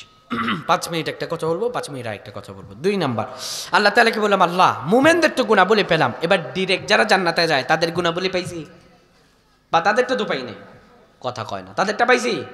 সূরা মুমিনুন থেকে কয়টা আয়াতের তাফসীর করলাম? একটা আয়াতের করছি। কয়টা আয়াতের? কদ আফলাহাল মুমিনুন, এটা দিয়ে প্রথমে জানছি মুমিনদের পরিচয় আনফাল থেকে, তারপর জানছি সফলতার চূড়ান্ত কোথায়, সূরা আল ইমরান 185 নম্বর আয়াত থেকে। এবার আমরা জানবো ডিরেক্ট জান্নাতে যেতে হলে কি প্রয়োজন, একটা গুণাবলী জানবো, এরপর আমরা লাস্টিং ফিনিশিং দেবো ইনশাআল্লাহ। হুজুর নিয়ে আসেন। রব্বুল আলামিন বলেন মুমিন যারা ডিরেক্ট জান্নাতে যাবে তাদের গুণাবলী শোনো। আল্লাযীনা হুম ফি সালাতিহিম খাশিউন। রব্বুল আলামিন বলেন মুমিন তো তারা জান্নাতে ডাইরেক্ট যাবে যারা যারা যারা ডিরেক্ট জান্নাতে যাবে, যারা জান্নাতের ওয়ারিস, তাদের 1 নাম্বার গুণাবলী হলো মুমিনরা তারা যখন সালাত আদায় করে তাদের নামাজে তারা বিনয় নম্র এবং ভীত থাকে। নামাজে কি থাকে? বিনয় নম্র ও ভীত থাকে। এই খশিউনের ব্যাখ্যা এসেছে খুশু এবং খুজু। খুশু এবং খুজুর সঙ্গে তারা নামাজ আদায় করে।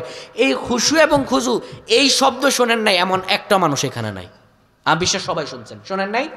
খুশু আর খুজুর এটা একটা একদম নর্মাল ব্যাখ্যা করছি। খুশু হচ্ছে অন্তরের স্থিরতা। কিসের স্থিরতা? জোরে জোরে জোরে বলেন, কিসের স্থিরতা? আর খুজু হচ্ছে শারীরিক স্থিরতা।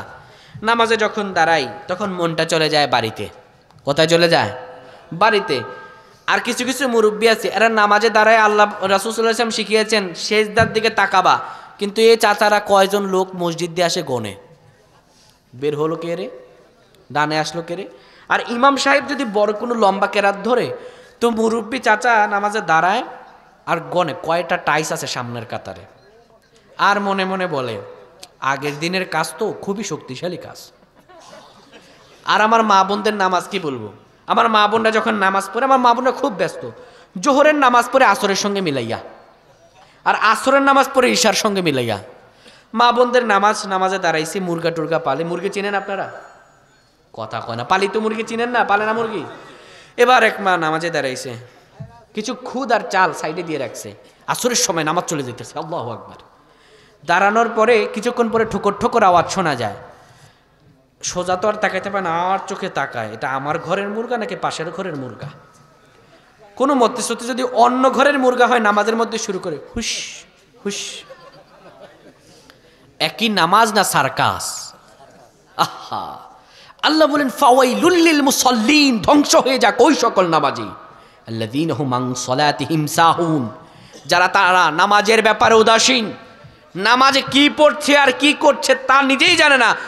কিছু কিছু মানুষকে যদি মশায় কামড় দেয় ও ডিস্কো ডান্সার সেখানেই সেরে ফেলে, ঠিক কিনা? সাহাবীদেরকে তীরবিদ্ধ করা হতো কিন্তু সাহাবীরা সালাত থেকে দূরে সরে যেতেন না। তারা নামাজ পড়তো কিন্তু নামাজের সময় তাদের হৃদয়ে একজনের ভয় থাকতো, তিনি কে? আল্লাহ বললেন মুমিন তো তারা যারা ডাইরেক্ট জান্নাতে যাবে, তাদের গুণাবলী হলো তারা এমন মুমিন যারা নামাজের ভিতরে বিনয় নম্র এবং ভীত হয়। যখন তারা নামাজে দাঁড়ায় খুশু এবং খুজুর সঙ্গে সালাত আদায় করে, তাদের হৃদয়ে আল্লাহর ভয় থাকে এবং তারা নামাজে যা পড়ে তা সুন্দর ও সাবলীলভাবে পড়ে, কোনোদিনও তারা এলোমেলো করে পড়ে না। নামাজ আমরা পড়ি আলহামদুলিল্লাহ আলামিন মালিক মিদিনী ওখানে বুঝি ওখানে। আহা, আবার কেউ কেউ রুকুতে যায় সুবহানাল্লাহ আযীম সুবহানাল্লাহ আযীম, আহা কি পড়ছে সে নিজেই জানে না। বলেন তো দেখি, নামাজে একটা সূরা আছে, না পড়লে নামাজ হয় না, সূরার নাম কি? লা সালাতা ইল্লা বিফাতিহা, ফাতিহা ছাড়া নামাজ হয়? আবার রাসূলুল্লাহ বলেন কেউ যদি সূরা ফাতিহা পড়ে, এই ফাতিহার প্রত্যেকটা আয়াতের জবাব আমার আল্লাহ দেন। কেমন করে জবাব দেন? অন্য একদিন সময় পেলে আমরা আয়াতের সেই জবাবটা শুনবো, আজকে আমরা শুনবো এটা বিস্তারিত। মানে আল্লাহ কথোপকথন বলেন ফাতিহায়। দুইটা বিষয় বলি। রুকুতে যায়, রুকুতে যাওয়ার পরে আমরা যে পড়ি সুবহানা রাব্বিয়াল আযীম, পবিত্র মহান রব যিনি সবচেয়ে বড় মহান। নামাজে যত জায়গা আছে সবচেয়ে সেনসিটিভ জায়গা রুকুর জায়গা। আপনি সেজদায় গেলে ঠেলা দিলে পড়বেন না, কিন্তু রুকুর জায়গা এত সেনসিটিভ জায়গা, একটু ঠেলা দিলে কিন্তু পড়ে যাবেন, ঠিক কিনা? আমার আল্লাহ বলেন এত সেনসিটিভ জায়গায় গিয়ে আমার প্রশংসা করলি রে বান্দা, তোর প্রশংসাটাকে আমি গ্রহণ করব না। আপনি রুকু থেকে বললেন সুবহানা রাব্বিয়াল আযীম, আমার আল্লাহ বলেন আরশে আজিম থেকে তোর এত সেনসিটিভ জায়গায়, নরবরে জায়গায় একটু ঠেলা মারলেই পড়ে যাবি, এত কঠিনতম জায়গায় আমার প্রশংসা করলি যারে বান্দা, আমি তোর মুখ দিয়ে শুনিয়ে দিলাম সামিআল্লাহু লিমান হামিদা, আল্লাহ শুনেছেন তুমি যে আল্লাহর প্রশংসা করেছো। আর আমি আপনি পড়ি সামিআল্লাহু লিমান। কেউ কেউ তো রুকু থেকে দাঁড়াতেই চায় না। ওরে বাবা, রুকু থেকে দাঁড়াবে কি? রুকু থেকে সোজা ডাউন সেজদায়। কিন্তু রুকু হতে সোজা হইয়া খাড়া হওয়া ওয়াজিব। সোজা হয়ে খাড়া হওয়া কি ওয়াজিব? ওয়াজিব ছুটলে নামাজ হবে না, সাহু সেজদা না দিলে নামাজ হবে না। কিন্তু আপনি আমি রুকু থেকে দাঁড়াতে চাই না, কিন্তু কতটুকু ফজিলত জানেন? একটা ফজিলত বলছি, রাসূলুল্লাহ সাল্লাল্লাহু আলাইহি সাল্লাম নামাজ পড়ছেন, হঠাৎ করে নবীজি বললেন সামি আল্লাহু লিমান হামিদা। পেছন থেকে সাহাবী বলল রব্বানা লাকাল হামদ। আরেকজন সাহাবী বলল হামদান কাসীরান তাইয়িবান মুবারাকান ফি। নবীজি নামাজ শেষ করে সাহাবীদের দিকে বসতেন, সাহাবীদের দিকে ফিরে বলতেছেন, ও সাহাবীরা বাড়তি কথাটা কে বলছো? আমি তো শিখাই নাই হামদান কাসীরান তাইয়িবান মুবারাকান ফি। রাসূল শিখায় নাই, সাহাবী নিজের থেকে বলছে। সাহাবী এবার কলিজায় পানি আছে নাকি, নবীজি শিখায় নাই এই কথা বলে ফেলছে। সাহাবী বলল ইয়া রাসূলুল্লাহ আমি বলছি। নবীজি বললেন ও সাহাবী রে, আল্লাহর প্রশংসা করতে কি তোমার ভালো লাগে? সাহাবী বলল ইয়া রাসূলুল্লাহ ভালো লাগে তাই তো বলছি। বিশ্বনবী মুহাম্মদুর রাসূলুল্লাহ বললেন তুমি যে রুকু থেকে দাঁড়িয়ে সামি আল্লাহু লিমান হামিদা আর বাকি কথাটা যে বললা রব্বানা লাকাল হামদ হামদান কাসীরান তাইয়িবান মুবারাকান ফি, সাহাবী রে এইটুকু কথা বলার কারণে আমি দেখতে পেলাম আল্লাহ তাআলার আরশে আজিম থেকে 30-এর অত্যাধিক ফেরেশতা জমিনে অবতরণ করলো। হামদান কাসীরান তাইয়িবান মুবারাকান ফি সালাতে পড়ার কারণে তোমার আমলনামা এই 30 জন ফেরেশতা এমনভাবে লেখার প্রতিযোগিতা শুরু করলো, এই 30 জন ফেরেশতার মধ্যে কার আগে কে লিখবে তোমার নামে নাকি তাদের মধ্যে প্রতিযোগিতা শুরু হয়ে গেল। আল্লাহু আকবার। আরে নামাজ তো আল্লাহর সঙ্গে প্রেম। হ্যাঁ, আর নামাজে আমরা কখন নামাজ শেষ করে বাইরে যাওয়া যায়, কখন নামাজ শেষ করে এবার আপনি উপর আপ এবার ডাউন হয়ে যাবেন, আল্লাহু আকবার বলে কপালটা আপনি জমিনে ঠেকায়া দেবেন।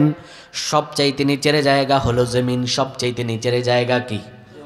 জমিনের মধ্যে আপনি ঠেকায়া পড়েন সুবহানা রাব্বিয়াল আ'লা, পবিত্র মহান রব যিনি সবচাইতে ঊর্ধ্বে।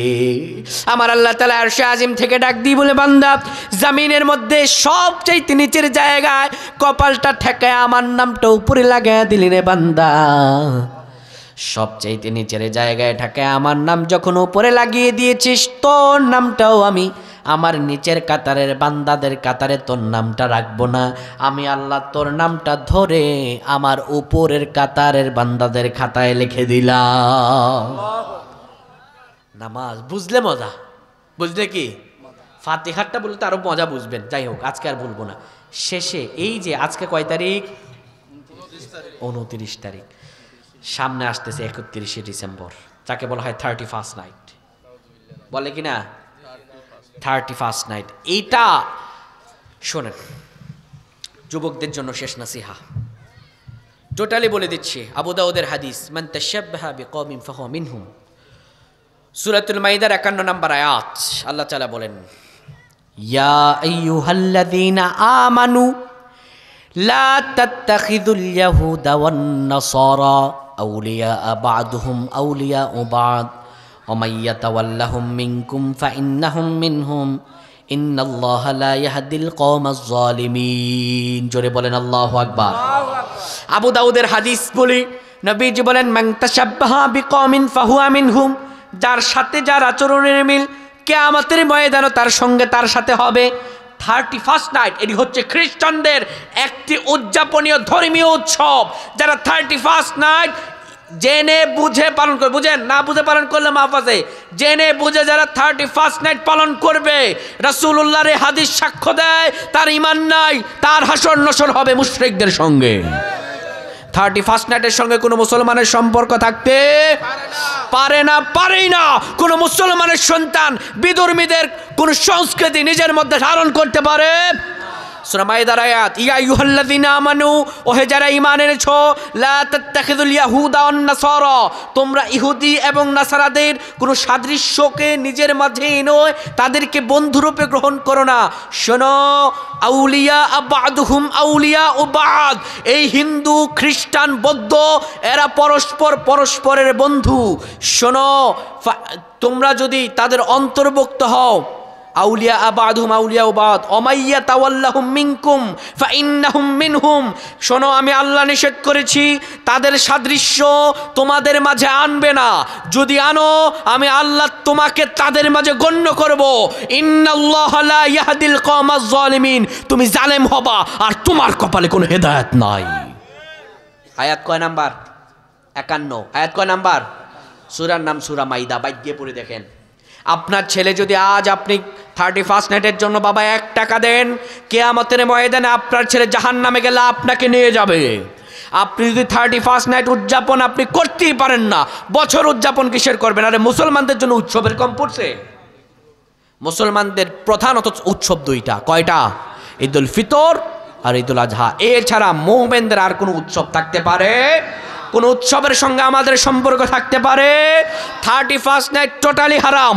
এমন কোন যুবক আছেন আল্লাহর জন্য সাক্ষী রেখে বলবেন আপনারা, এই আলী কদমের যুবকেরা 31 নাইট আপনারা পালন করবেন না, আপনাদের ভাই বোনদের পালন করতে দেবেন না? রাজি আছো মুসলমান? কে কে রাজি? দু হাত উঁচু করে আল্লাহকে দেখান। ওয়াদা তো? ইনশাআল্লাহ আল্লাহ তাআলা প্রত্যেককে কবুল করুক, পয় না আমিন। আমি এতক্ষণ কথা বললাম সূরা মুমিনুনের 10টা আয়াত, প্রথম 10টা আয়াত অর্থসহ পড়ে নেবেন, নিজের মাঝে কিছু গুণাবলী আনবেন। আমাদের যখন আবার কোনো সময় হবে, আবারও কখনো কোথাও দেখা হবে, আমরা ইনশাআল্লাহ বাকি আলোচনা করব। আজকের মতো এখানেই বিদায় নিলাম। কেউ যদি আমার কথায় কষ্ট পেয়ে থাকেন ক্ষমা সুন্দর দৃষ্টিতে দেখবেন। ওমা তৌফিক ইল্লা বিল্লাহ। আসসালামু আলাইকুম ওয়া রাহমাতুল্লাহি ওয়া বারাকাতুহু।